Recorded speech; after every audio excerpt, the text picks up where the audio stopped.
जैसे मेरे गांव खन्नापुरवा में ही है, एक साहब है, वो नमाज कभू नहीं पढ़ा था, लेकिन टोपी कभू नहीं छोड़ा था। न को नमाज पढ़ी और टोपी लगाए रहे, सोई है तो मुँह टोपी लगाए रहे। तो उनका गांव वाले पंडित नाम रख दिए। तो उनके बीवी के लकब होगा पंडितैन। आज मेहरवन का लकब बहुत जल्दी मिला था। डॉक्टर से शादी हो गई तो डॉक्टरें चाहे को गोली न जाना था।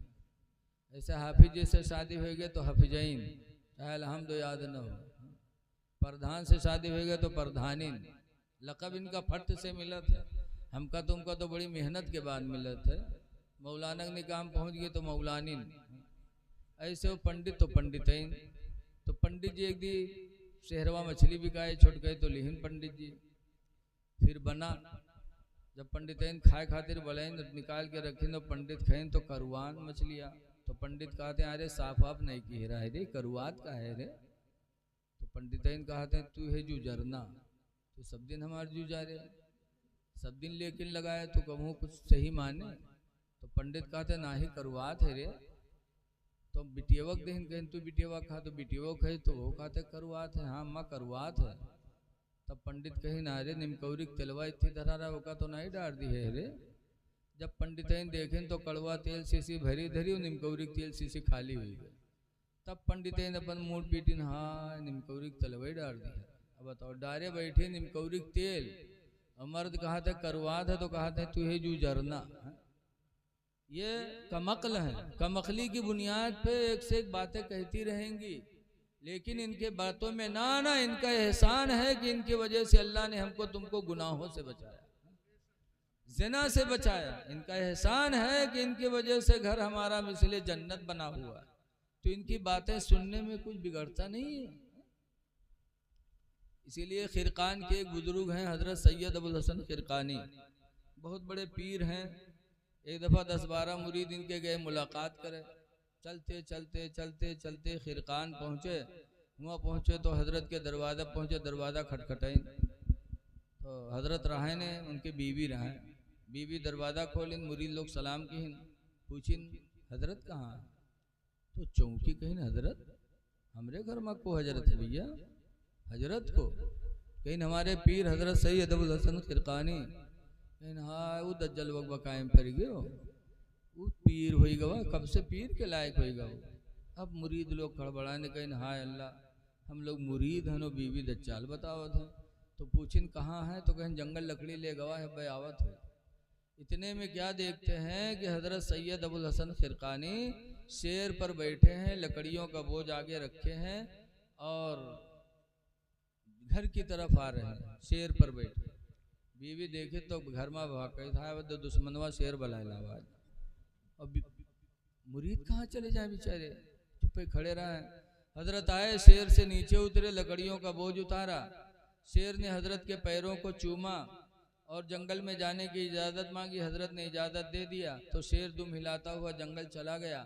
जब शेर चला गया तब मुरीदों ने कहा हुजूर बात समझ में नहीं आ रही है कि आपका मर्तबा अल्लाह ने इतना ऊंचा बनाया कि शेर भी फर्मा बरदारी कर रहा है, शेर आपके पैरों को चूम रहा है और आपकी बीवी आपको दज्जाल मक्कार कहती है।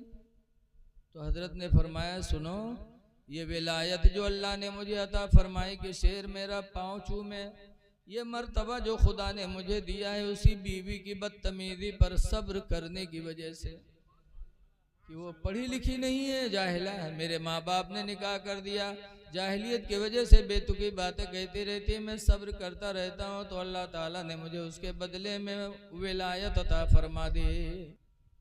और आज हम लोग अपने मर्जी से शादी करी थे तो क्या होता। मेरे वही सुबह उठिए तो कहीं हैं बासी वासी खाए लो, आज हमारे पेट फिराते बनाए न पी खाए लिन बिचरो बासी, चले गए गन्ना काटा थे, धान काटा था और बाद में ही अपना का ताज़ा खाना बनाई है तो खई हैं तो के मोहल्लम घूम घूम पंचायत करी है, हंसी हैं खेली हैं। और जब शाम हुई जनिए कि हमारे आदमी के आवे के टेम होगा है, बस मुँह कुप्पा तना फुला घर में बैठ गए। अब उस शाम के जब निरहा तरसा लौटी काम कह के तो अब्बा अम्मक न देखे, अब्बा अम्मा को नहीं देखेगा, ना भाई बहन को पूछेगा, ना बिटिया लड़का, कोई मतलब नहीं थे। आवत फौरन पूछे गुड़ुआ कम्मी कहाँ हुई, कहाँ है गुड़ुआ कम्मी, लागत है कयामत आई जाते बगैर रुके। और नहीं ढूंढे पहन तो घर में घुसे हुआ गए तो ढूंढे पैबो की हिंते हम को पता ना है। अब खड़े हैं इंतजार में, बड़ी हिम्मत से हाथों लगे कहा बात गुरु में कहा भगवान, इतनी जोर से हड़कावत है लेकिन फिर भी गुस्सा नहीं आवत। कहें कहा बात, कहा मामला, कहें सुन, या तो अपने भैया का ले करो या हमका ले करो। कहें कहा है, कहें तोर भैया आज हमका गाली दी से, या तो भैया ले करो हमका ले करो। गाली दी से, लाओ लाठी कहाँ है, उठाओ लाठी। अब लाठी पकड़ा दिया, दिन भर गन्ना काटे, शाम के चुड़ैलिन ने लाठी पकड़ा दिया। अब बीवी पे, बीवी की वजह से भाई पे लाठी चला रहा है आज का नौजवान। ऐ भाइयों पे लाठी चलाने वालों, भाइयों को तंग करने वालों की सोचो क्या आपका ईमान रह गया। अल्लाह के नबी फरमाते ला युमिनु अहदुकुम, तुम में का कोई मोमिन नहीं होगा हत्ता युहिब्बा लिअखीहि मा युहिब्बु लिनफ्सिहि, यहाँ तक कि अपने लिए वही पसंद करे जो अपने भाई के लिए पसंद करे। भाई पे लाठी चला रहे। कुरान करीम में अल्लाह फरमाता सना शुद्ध आदुद का भी अखीका, ऐ मेरे भाई, ऐ मेरे बंदे, अल्लाह कहता है सना शुद्ध आदुद का भी अखीका, ऐ मेरे बंदे मैंने तेरे बादों को ताकत बख्शी है, बेअखीका, तेरा भाई पैदा करके। भाई से भाई को ताकत मिलती है। आपने देखा होगा जिस गांव में 10-12 भाई एक घर के हों तो लोग उनसे झगड़ा नहीं करते कि जइयो तो 12 लाठी निकली है। जो अपने बाप के अकेले हुए का जो कोई पाव थे थपरिया देते कि क्या है को आगे पीछे। हमारे वहाँ रुपैडिया गांव बॉर्डर पर एक गांव है रंजितवा, वह कबड़िया बिरादरी मुल्ला जी हो गया 18 लड़का, तो प्रधानी वही करत है, कोई खड़े नहीं होते डरकल मारे कि न जाए सामने ने 18 लाठी आई हो के लंग। तो भाई को भाई से ताकत मिलती है, लिहाजा बीवी की वजह से भाई पर लाठियां न चलाओ। बीवी का भी एहसान है, बीवी का भी हक अदा करो। रसूलुल्लाह सल्लल्लाहु अलैहि वसल्लम की 11 बीवी, लेकिन लड़के किससे पैदा हुए, बच्चे बच्चियां पैदा हुए तो सिर्फ एक बीवी से। वो कौन है? हजरत खदीजा रदी अल्लाह अन्हा, जिनसे पहली शादी। बाकी 10 बीवियों से कोई बच्चे नहीं हुए, न बच्ची न बच्चा, खदीजा से हुए। इसीलिए खदीजा का जब इंतकाल हो गया और हजरत आयशा के बिस्तर पे सरकार लेटे, अब आयशा जवान थी, जब आयशा के बिस्तर पे सरकार आराम के लिए लेटते, करवट बदलते तो खदीजा की याद करते, हाय मेरी खदीजा। 25 साल तक सरकार के निकाह में रही, 65 साल की उम्र में खदीजा का इंतकाल हुआ, बूढ़ी होकर। लेकिन जब खदीजा का इंतकाल हुआ, अपनी बीवी आयशा के बिस्तर पे सरकार आराम के लिए लेटे, करवट बदले तो कहते हाय मेरी खदीजा, इधर करवट बदले तो हाय मेरी खदीजा। हज़रत आयशा चिढ़ गई, कहती है अल्लाह के रसूल अजीब मामला है, मैं जवान होकर आपके बिस्तर पे हूँ और आप बुढ़िया खदीजा की याद करते हो, जब देखो तो हाय खदीजा हाय खदीजा। तो सरकार ने फरमाया आयशा मैं खदीजा को कभी भुला नहीं सकता, इसलिए कि जब पूरी दुनिया ने मुझे झुठलाया तो सबसे पहले मेरे ऊपर ईमान लाने वाली खदीजा निकली हैं। जब पूरी दुनिया ने मुझे तकलीफ पहुंचाई, मेरी दुश्मन बनी, तो खदीजा ने सबसे पहले अपनी दौलत मेरे ऊपर निछावर कर दी। और ऐसा सुनो, मैं खदीजा को भुला नहीं सकता, इसलिए कि खदीजा के पेट से अल्लाह ताला ने मुझे औलादें अता फरमाई हैं। औलाद मुझे मिली तो खदीजा के पेट से मिली, इसलिए खदीजा का मेरे ऊपर एहसान है, मैं खदीजा को भुला नहीं पाऊंगा। पता चला मेरे नबी की जिंदगी से ये मसला भी मिला कि जिस बीवी से बच्चे पैदा हो जाएं तो शौहर को बीवी का एहसान मानना चाहिए कि इसकी वजह से अल्लाह ने हमें औलाद अता फरमाई। नबी ने एहसान माना है तो आप भी मानो, वरना अगर बीवी न हो तो ये गुडुआ पपुआ कहाँ से पेते, कहूँ रहा को ना मार्केट खरीदे कर खरीद लेते। अल्लाह ने साहिब औलाद बनाया तो बीवी की वजह से बनाया, लिहाजा इनका एहसान मानो। अगर ये कुछ कमकली की वजह से कुछ कह दें तो सब्र करो, इनकी बातों पे न जाओ। अल्लाह ने इनको कमकल बनाया, कमकली की बुनियाद पर कुछ न कुछ ये बकती रहेंगी, बकती रहेंगी, इनकी आदत में शामिल है। जिंदगी भर इनके साथ सुने सुलूक करो, कहूँ चूक गयो तो सब माटी, बोलो है ऐसा कि नहीं? हुजूर ने फरमाया हदीस पाक में नबी सईदिन खुदरी क़ाला खरज रसूलुल्लाह सल्लल्लाहु अलैहि वसल्लम फी अदहा व फतरिन इलल मुसल्ला। अबू सईद खुदरी कहते हैं कि हुजूर ईद या बकरा ईद के दिन ईदगाह गए। फमर्रा अलन निसा, तो औरतों के पास से सरकार गुजरे। फ़क़ाला या माशरन निसा, तो फरमाया ऐ औरतों तसद्दक़ना, तुम सब सदका किया करो।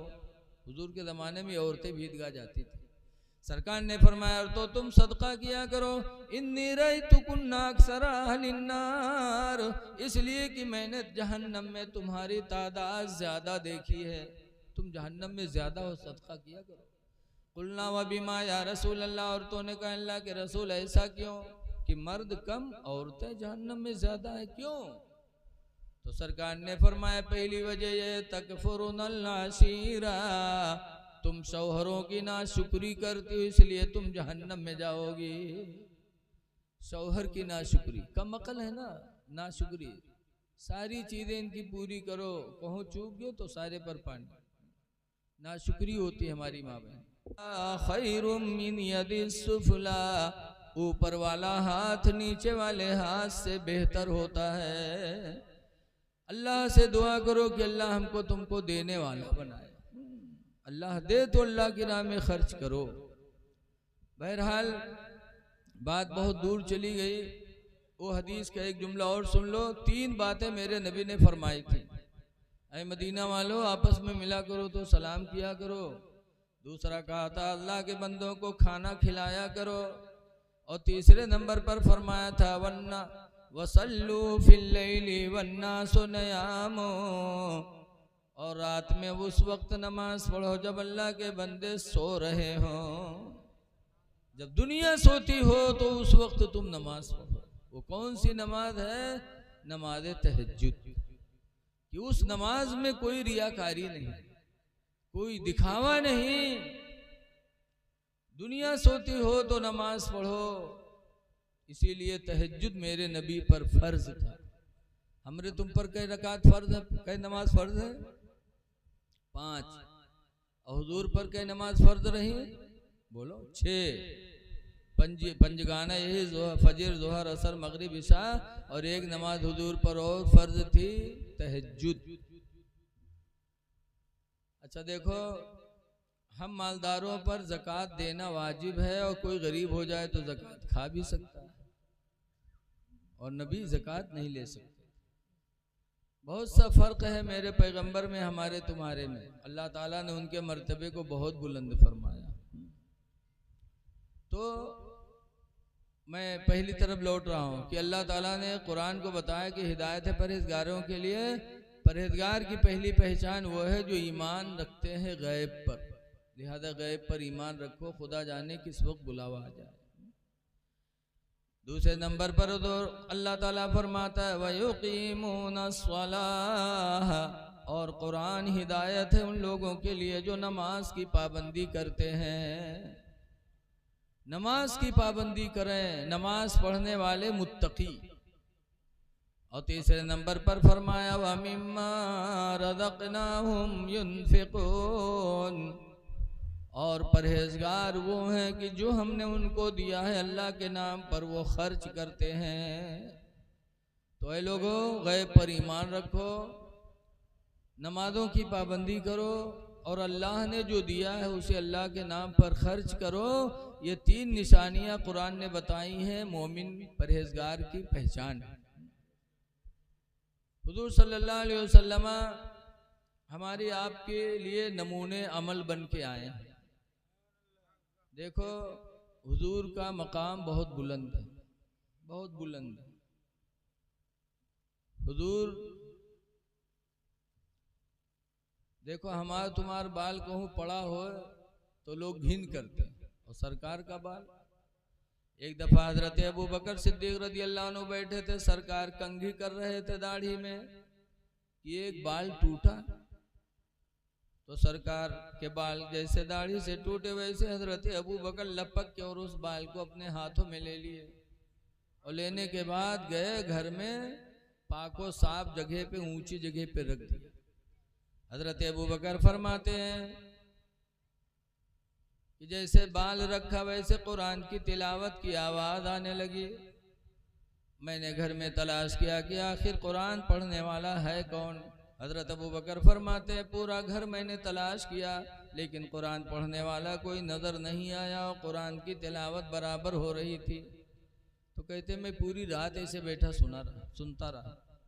फजर की अजान हुई तो हज़रत अबू बकर हुजूर के पास नमाज पढ़ने गए मस्जिद नबवी में, और जब नमाज से हुजूर फारिग हुए तो हज़रत अबू बकर ने बयान किया, अल्लाह के रसूल आज पूरी रात मेरे घर में कुरान पढ़ने वालों ने पढ़ा, लेकिन तलाश मैंने बहुत किया किसी पढ़ने वाले को नहीं पाया। तो हुजूर फरमाते हैं अमा अरफ्तनी या अबा बकरिन, अबू बकर क्या तुमने मुझे पहचाना नहीं। अन्नल मलाइकता तजतमिउ अला शारी, कि फरिश्ते मेरे बाल पर जमा होते हैं। वयक़रानल कुरान कुल्लल लैल, और पूरी पूरी रात फरिश्ते जमा होकर के कुरान की तिलावत करते हैं। अबू बकर कुरान पढ़ने वाला कोई दुनिया का इंसान होता तो तुमसे मिल जाता, लेकिन कुरान पढ़ने वाले अल्लाह के नूरी फरिश्ते थे, इसीलिए तुम्हारी मुलाकात न हुई। पता चला नबी का बाल वो है कि टूटे तो उस पर फरिश्ते जमा होकर कुरान पढ़ा है। हमारा बाल तुम्हारा बाल कहीं पड़ा हो तो लोग उसको गंदगी तस्वूर करें। हम नबी के बालों की बराबरी नहीं कर सकते, हुजूर के थूक की भी बराबरी नहीं कर सकते। हजरत अली शेर खुदा रदी अल्लाह अन्हु की खैबर के टाइम आंखें दुख गई, जिसका हम तुम कहा जाते हैं आंखें आई गई। तो हुजूर ने अली को बुलाया और अपना थूक ऐसे लिया और हजरत अली के दोनों आंखों में ऐसे लगाया। हदीस में फबसका रसूलुल्लाह फी ऐनैहि, तो सरकार ने अपना थूक उनके आंखों में लगाया। फबरिया ऐनैहि, तो हजरत अली की दोनों आंखें सही हो गई। और फिर गए और खैबर की लड़ाई लड़ी और अकेले खैबर को हजरत अली शेर खुदा ने फतह फरमाया। तो ये मेरे नबी के थूक और बाल का मामला है, तो हम नबी की बराबरी कहाँ कर सकते हैं? नबी की औरतों की बराबरी नहीं कर सकते। अल्लाह ने कुरान में फरमाया या निसा नबी, नबी की औरतों लस्तुन्ना का हदिम मिनन निसा, हरगिज़ हरगिज़ तुम्हारी तरह दुनिया की कोई औरत नहीं हो सकती। मिसाल है मेरे नबी। इसीलिए आला हजरत इमाम अहले सुन्नत फरमाते हैं कि अर्श की अक्ल दंग है, चरख में आसमान है। अर्श इतना ऊंचा सातों आसमान के ऊपर, लेकिन फिर भी हैरत में है कि अल्लाह ने अपने नबी का मर्तबा कितना ऊंचा किया। अर्श की अक्ल दंग है, चरख में आसमान है, जाने मुराद अब किधर है तेरा मकान है, जाने मुराद अब किधर है तेरा मकान है। नबी की जिंदगी नमूने अमल है। हुजूर के निकाह में कितनी बीवियां थी बताओ? हुजूर कहाँ पैदा हुए? कोई बोलत नहीं। एक जगह पूछा तो एक साहब उठे कहें अजमेर शरीफ में, तो हम कहे कि अजमेरा याद है शरीफ का, यही नहीं याद है कि नबी पैदा कहाँ हुए। जवान हो जाता आदमी अपने दीन के बारे में नहीं जानता। मैलानी के पास एक गांव है शिवपुरी, गया तकरीर करने के लिए जुलाई महीने में, ट्रेन से उतरा, कपड़े भीगे थे। एक साहब मोटरसाइकिल साहब बिठाए के लेके चले, हवा लगी तो बड़ा सुकून लगा। हम कहा इससे बतिया होती है 20-25 किलोमीटर है, कहीं का ऊँघाई ना आ जाए तो पता नहीं कहाँ से कहाँ पहुँच जावा जाए। तो कहा हम बोलकारे लगे। हम कहे भैया कहाँ रहा था? कहीं शिवपुरी रही थी मौलाना साहब। हम कहें कहाँ नाम है भैया? तो कहे झुल्ला। हम कहा झुल्ला? कहीं ना। हम कहा और कोई नाम? कहीं मौलाना साहब यही नाम है। तो जब कहीं यही नाम है तो हम कहा भैया तुम किसके उम्मत में हो, किसके उम्मती हो? तो कहा थे का मौलवी मौलाना जाने, हमें नहीं पता। तो हम चुप हो गए।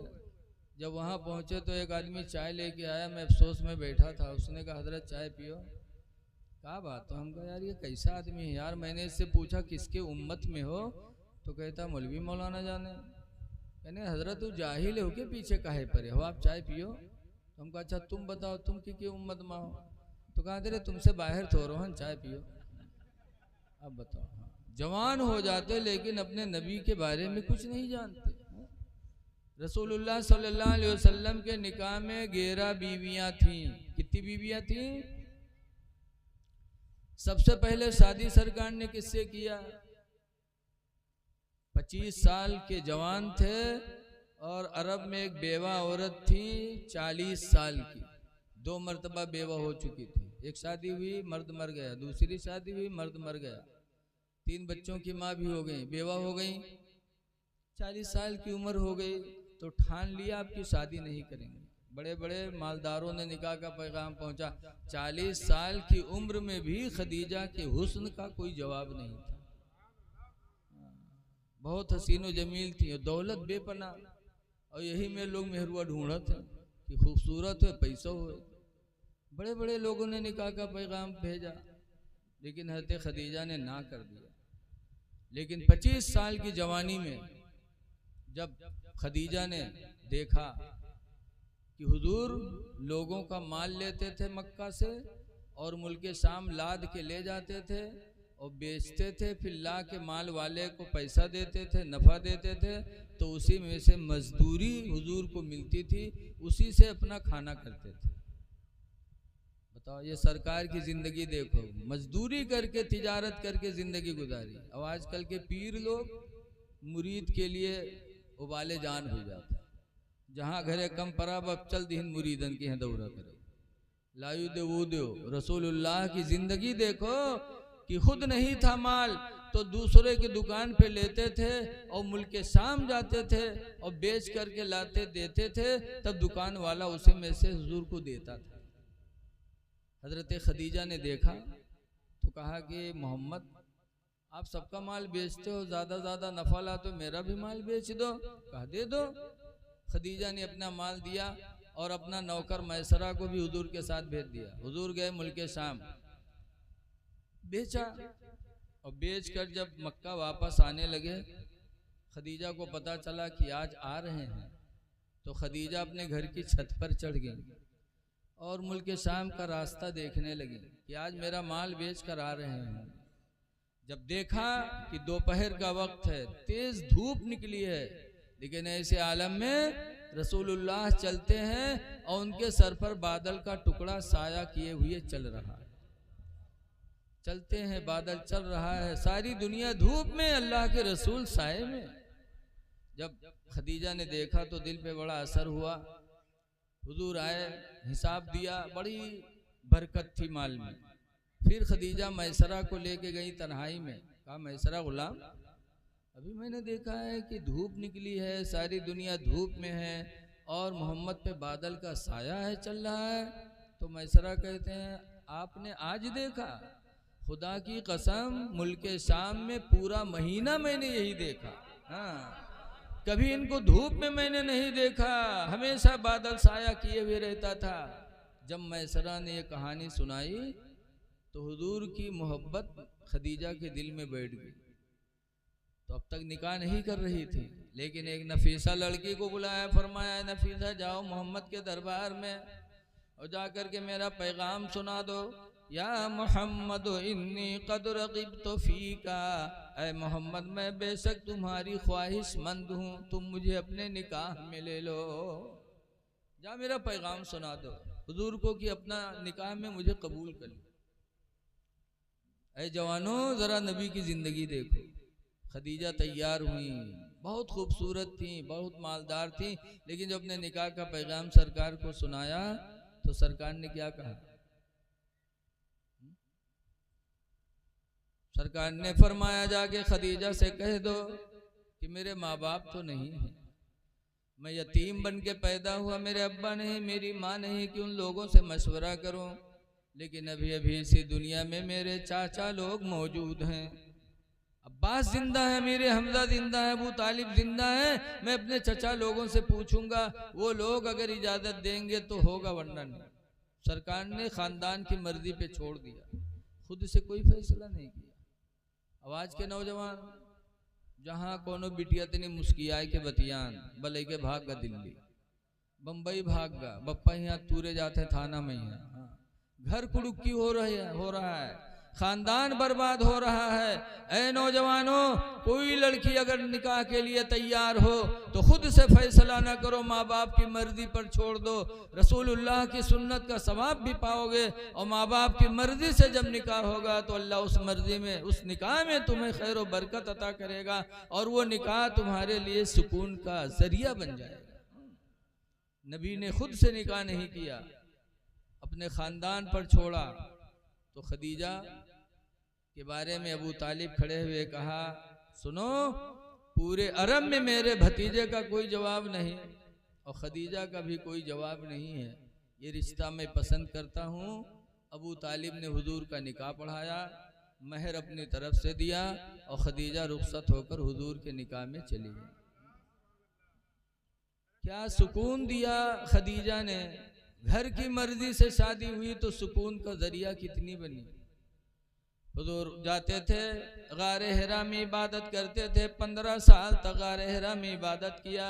हजरत खदीजा खाना पानी वहीं पहुंचाया की, और जब 15 साल के बाद कुरान नाजिल हुआ, इक़रा बिस्मि रब्बिकल लज़ी खलक़, जब पहली दफा कुरान नाजिल हुआ तो सरकार को घबराहट हुई, घर में आए और कहा, ज़म्मिलूनी ज़म्मिलूनी, ऐ खदीजा मुझे चादर ओढ़ाओ, मुझे चादर ओढ़ाओ, लक़द खशीतु अला नफ्सी, मुझे अपनी जान का डर लग रहा है।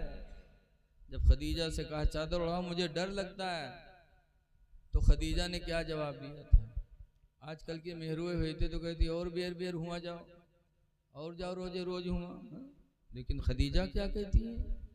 बुखारी की हदीस में है कि जब सरकार को घबराहट में देखा तो खदीजा सुकून की बोलियां बोली। क्या बोली बोली? बुखारी की हदीस में खदीजा ने कहा था, कल्ला वल्लाहि ला युख़ज़ीकल्लाहु अबदा, हरगिज नहीं, अल्लाह आपको कभी रुसवा नहीं करेगा। आप घबराओ नहीं, अल्लाह आपको कभी रुसवा नहीं करेगा। क्यों? इन्नका लतसिलुर रहमा, इसलिए कि तुम लोगों पर रहम करते हो। जब तुम रहम करते हो तो अल्लाह तुमको रुसवा कैसे करेगा। वतहमिलुल कल्ला, और कमजोरों का बोझ लाद लाद के चलते हो। आज हमसे लोगों से कोई बोझ उठवावे कह दे तो माथा ठनक जी। और सरकार किसी बोझा वाले को देखते थे कि अगर बोझ है, परेशान है, तो उसका बोझ सरकार अपने सर पे रख लेते थे और उसके घर पहुंचा देते थे। सरकार की ये शान थी। फिर फरमाते हैं, वतक्सिबुल मादूमा, और तुम गरीबों, बेवाओं और यतीमों को कमा कमा के खिलाते हो। जब तुम्हारे अंदर ये सिला रहमी है तो अल्लाह आपको कभी रुसवा नहीं करेगा। वतक़रिद्दईफ़ा, और मेहमानों की तुम इज्जत करते हो। वतईनु अला नवाइबिल हक़्क़ि, और हक पर तुम दूसरों की मदद करते रहते हो। जब आपका काम इतना अच्छा है तो अल्लाह ताला आपको कभी रुसवा नहीं करेगा। 15 साल तक खाना खिलाए ले जाके, और जब घबराहट में देखा तो सुकून की बोलियां बोल रही। क्यों? शादी हुई थी खानदान की मर्जी से। इसलिए लोगों, औरतों का एहसान मानो, नबी की जिंदगी से सबक मिलता है। एक बात और सुन लो, फिर मैं अपनी तकरीर खत्म करता हूँ। नबी की जिंदगी हमारे तुम्हारे लिए नमूने अमल। हुजूर सल्लल्लाहु अलैहि वसल्लम के अब्बा तो पैदा होने से पहले ही हुजूर के इंतकाल कर गए थे। उनकी माँ आमना, वो पैदा होने के बाद सरकार के 6 महीने के बाद इंतकाल कर गई, 6 साल की 6 महीना। और उनकी रज़ाई माँ हलीमा सादिया, जिन्होंने हुजूर को बचपन में दूध पिलाया था, वो जिंदा रही। यहाँ तक कि सरकार की उम्र तकरीबन 61 साल की हो गई। कितने साल की हो गई? अब बचपन में सरकार ने दूध पिया था, तो सरकार जब 61 बरस के हो गए तो हलीमा कितने साल की हो गई होंगी? तकरीबन 85-90, यानी 20-25 साल की तो रही ही होंगी जब सरकार ने दूध पिया उनका। इतनी उम्र हो गई, इतनी उम्र हो गई उनकी। लेकिन सुनो, मेरे नबी की जिंदगी देखो। 61 बरस की उम्र में हुजूर हुनैन की जंग लड़े, और जंग हुनैन लड़के हुजूर वापस हुए। मक्का से 35 किलोमीटर पहले एक जगह है जईराना, आज वहाँ मस्जिद बनी है। वहाँ पहुँचे सरकार तो अपने साथियों को कुछ तकसीम करने लगे। लो लो, इतने में अबू तुफैल दोसी साथ में थे। वो कहते हैं कि सरकार तकसीम कर ही रहे थे, जात इमरात, उनकी अचानक एक औरत आई। फ़क़ाम लहा रसूलुल्लाह, तो सरकार उस औरत की ताज़ीम के लिए खड़े हो गए। वह बसत लहा रिदाहो, रसूलुल्लाह ने अपनी चादर उनके लिए बिछा दिया। जब वो बैठ गई तो हुजूर खिलाने लगे, हलीमा खाने लगी। तो जो लोग नहीं पहचानते थे उनको ताज्जुब हुआ कि ये कौन है कि आई बुढ़िया, तो मेरे नबी ने ताज़ीम भी किया और अपनी चादर रहमत बिछा के बिठा भी लिया, ये बुढ़िया कौन है? तो जो लोग पहचानते थे उन लोगों ने कहा, हिया उम्मुहु अल्लती अर्दातुहु, ये रसूलुल्लाह की माँ हलीमा है जिन्होंने इनको बचपन में दूध पिलाया था। आप मुसलमानों गौर करो कि हलीमा ने दूध पिलाया था, सिर्फ वो भी पैसा लेकर। लेकिन मेरे नबी ने अपनी रज़ाई माँ को देखा तो खड़े होकर ताज़ीम किया, चादर रहमत बिछा दिया बैठने के लिए, खिलाया भी मोहब्बत से। और आज हम अपनी सगी माँ की ताज़ीम नहीं कर पाते। नबी की जिंदगी नमूने अमल है, कब आएगी नमूने अमल के लिए? नबी ने रज़ाई माँ की ताज़ीम किया था। मुसलमानों, तुम अपनी सगी माँ की ताज़ीम नहीं करते, कितनी बदनसीबी की बात है। नबी ने अपनी रज़ाई माँ के लिए चादर रहमत बिछाई थी, आज हम सगी माँ का बिस्तरा नहीं बिछा पाते। गर्मी का टाइम है, देखा जाता है कभी बारिश आई कभी नहीं आई, तो माँ बाप का बिस्तरा अंदर बिछा हुआ घर में। गर्मी सख्त है, नौजवान कभी अपनी चारपाई आंगन में डालता, कभी छत पे जाता, लेकिन बूढ़े माँ बाप उसी गर्मी में पड़े तड़प रहे हैं। काश तुम अपने लिए जैसे करते हो अपनी माँ बाप का भी बिस्तरा लाके बाहर कर देते, कभी अंदर कर देते, तो नबी की सुन्नत का सवाब भी पाते और माँ की दुआएं भी निकलती हैं, बाप की दुआएं भी निकलती। ऐ लोगों, माँ बाप के साथ अच्छा सलूक करो, नबी की जिंदगी नमूने अमल। लेकिन आज देखा जाता है बीवी है भले के अलग हो जाए, बढ़िया बढ़िया बनाई है खाई है, माँ बाप से कोई मतलब नहीं। तब जब उसके बाद जब अब्बा अम्मा के मामला आखिरी हुई, डॉक्टर जवाब दे दी, जब खाना न नागी हलक से, तब वहीं दूध पिया हो, तब वहीं दूध लेके मुंह में डरी। अरे बाप का दिल नहीं जला रहे हो? बाप का भी दिल जलता है कि जब मैं खाने के लायक था, मेरे गले में खाना जा रहा था, तब इसने कोई तवज्जो नहीं दिया। आज जब मेरे गले से खाना नहीं उतर रहा है तो दूध पिला रहा है। ऐ माँ बाप के साथ बदसलूकी करने वालों, जरा सोच लो कि अल्लाह के घर क्या जवाब दोगे। माँ बाप की खिदमत करो। कितने ऐसे हैं जो माँ बाप से बोलेंगे नहीं, चले गए दिल्ली बम्बई, जब अब्बा मरे तब वहां से प्लेन से आओ था, मट्टी दे प्लेन से आओ था, लागत ही नहीं है तो बक्सन न जी। अरे दुनिया को दिखाने के लिए। ऐ लोगों, माँ बाप को राजी करो।